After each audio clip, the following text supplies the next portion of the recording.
Assalamualaikum warahmatullahi wabarakatuh. Perkenalkan, nama saya Ezi Arsi Putri. Saya berasal dari kelas P5 angkatan 2020 dengan NIM 2020202169 akan menjawab pertanyaan dari ujian tengah semester kami yang dengan pertanyaan itu jelaskan materi tentang sholat fardu.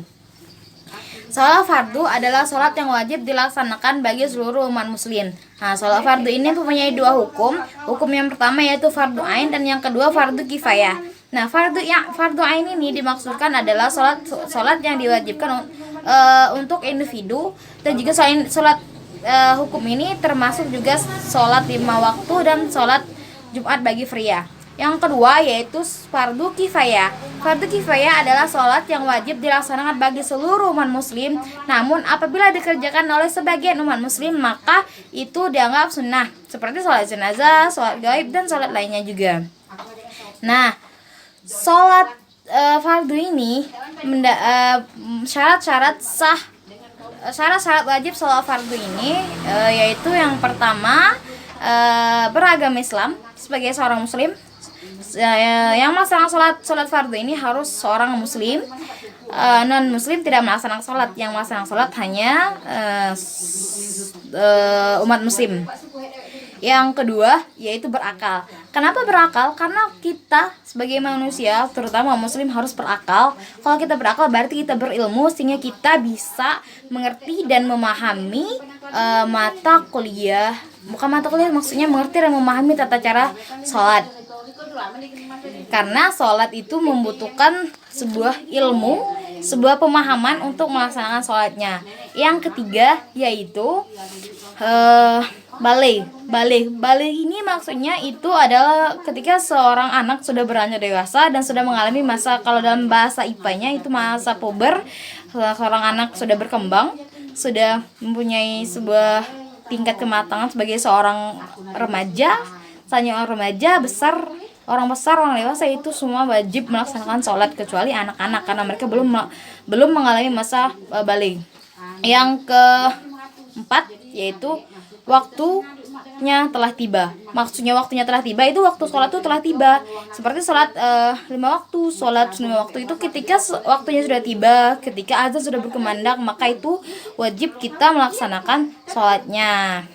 Yang kelima itu bersih dari hadas besar, hadas kecil. Nah, di sini maksudnya kita kalau mau melaksanakan sholat fardu dan seluruh sholat yang diperintahkan oleh Allah maupun sunnah atau wajib, kita harus bersih dari hadas besar dan hadas kecil dengan cara kita membersihkannya dengan cara berwudu. Nah, karena Allah itu maha suci, dan kalau kita mau menghadap kepada Allah maka kita harus suci dengan caranya berwudu. Makanya kalau sebelum sholat kita harus wudu dulu. Selanjutnya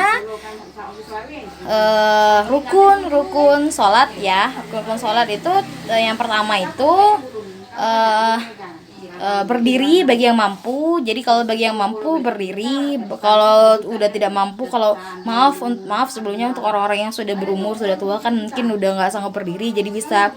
Saking pentingnya sholat fardu itu, kita tuh sholat 5 waktu ya penting ya. Kita tuh bisa berdiri, kalau nggak sanggup berdiri bisa duduk, nggak sanggup duduk ya berbaring, nggak sanggup berbaring juga kita bisa mau sholat dengan menggunakan isyarat, menggunakan mata, seperti itu. Selanjutnya itu niat. Nah, niat kita itu kalau mau melaksanakan segala macam apapun kegiatan itu harus berniat, termasuk sholat. Kalau mau sholat kita wajib untuk melakukan niat. Selesai niat baru kita mengangkat tangan untuk takbiratul ihram, Allahu Akbar, membaca doa iftitah, membaca Al-Fatihah, terus membaca ayat-ayat pendek ya. Selanjutnya ruku. Selesai ruku kita i'tidal, selesai i'tidal kita sujud ya, dua kali sujud. Selanjutnya tahiyat awal, selesai tahiyat awal, tahiyat akhir, terus kita salam. Nah, mungkin itu saja sedikit pemahaman dari saya tentang pentingnya sholat fardu. Nah, sholat fardu ini juga termasuk seperti sholat 5 waktu. Sholat 5 waktu itu adalah sholat yang wajib juga dan termasuk dalam sholat fardu.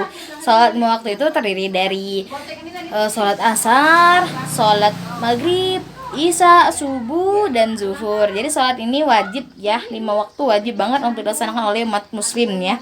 Kalau nggak melaksanakan maka akan berdosa. Wallahu alam ya, wallahu alam. Dan juga itu saja penyampaian dari saya tentang pemahaman saya terhadap sholat fardu. Kalau ada salah saya mohon maaf. Akhirul kalam, wassalamualaikum warahmatullahi wabarakatuh. Terima kasih, mohon arahan dan bimbingannya.